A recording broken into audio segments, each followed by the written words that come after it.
أعوذ بالله من الشيطان الرجيم. بسم الله الرحمن الرحيم.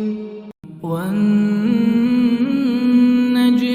إذا هوى ما ضل صاحبكم وما غوى وما ينطق عن الهوى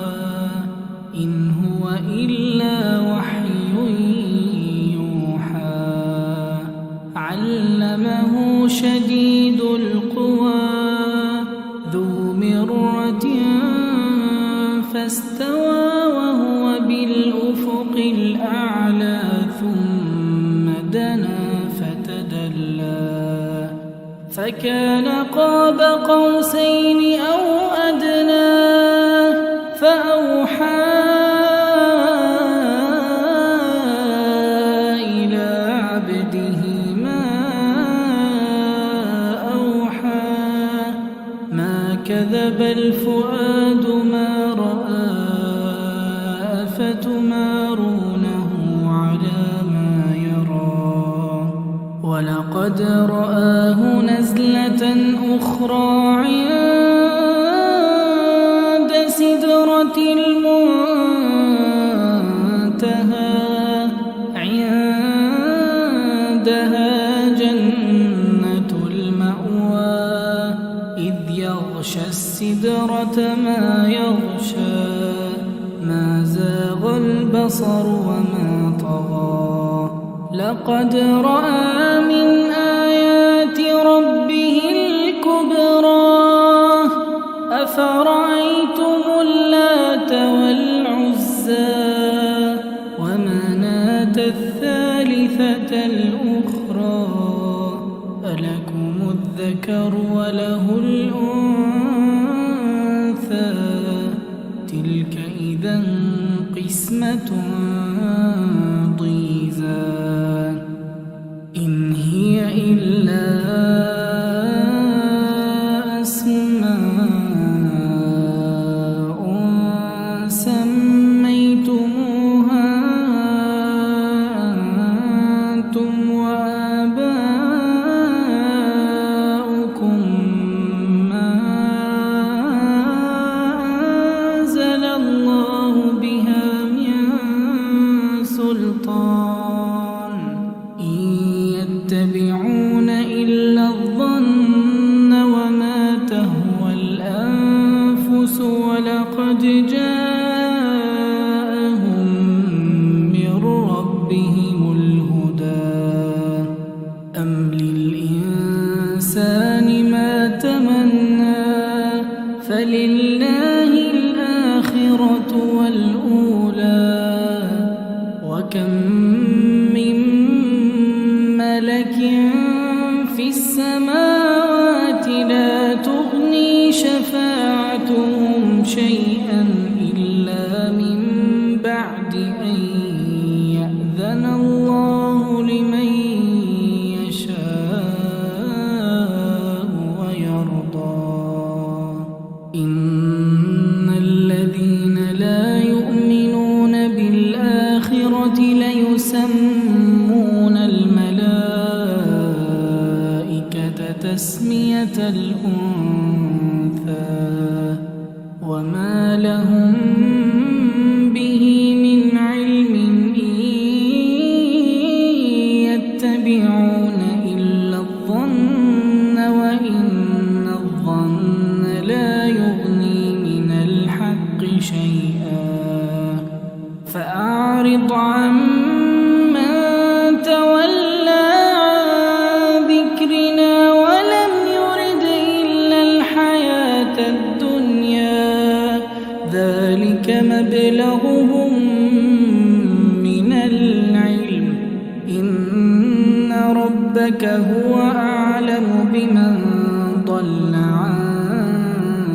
سبيله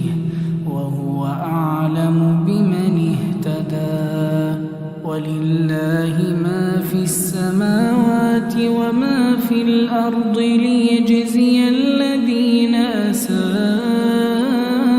أساءوا بما عملوا ويجزي الذين أحسنوا بالحسنى. الذين يجتنبون كبائر الإثم والفواحش إلا اللمم إن ربك واسع المغفرة هو أعلم بكم إذ أنشأكم من الأرض وإذ أنتم أجنة في بطون أمهاتكم فلا تزكوا أنفسكم هو أعلم بمن اتقى.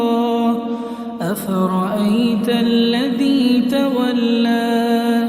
وأعطى قليلا وأكدى أعنده علم الغيب فهو يرى أم لم ينبأ بما في صحف موسى وإبراهيم الذي وفى ألا تزر وازرة وزر أخرى وأن ليس للإنسان إلا ما سعى وأن سعيه سوف يرى ثم يجزاه الجزاء الأوفى وأن إلى ربك المنتهى وأنه هو أضحك وأبكى وأنه هو أمات وأحيا وأنه خلق الزوجين الذكر والأنثى من نطفة إذا تمنى وأن عليه النشأة الأخرى وأنه هو أغنى وأقنى وأنه هو رب الشعرى وأنه أهلك عادا الأولى وثمود فما أبقى وقوم نوح من قبل إنهم كانوا هم أظلم وأطغى والمؤتفكة أهوى فغشاها ما غشا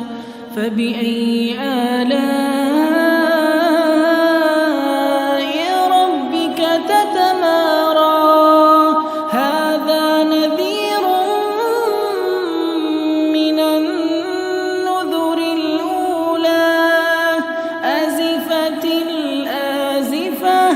ليس لها من دون الله كاشفة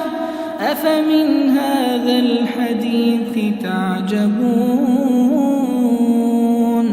وتضحكون ولا تبكون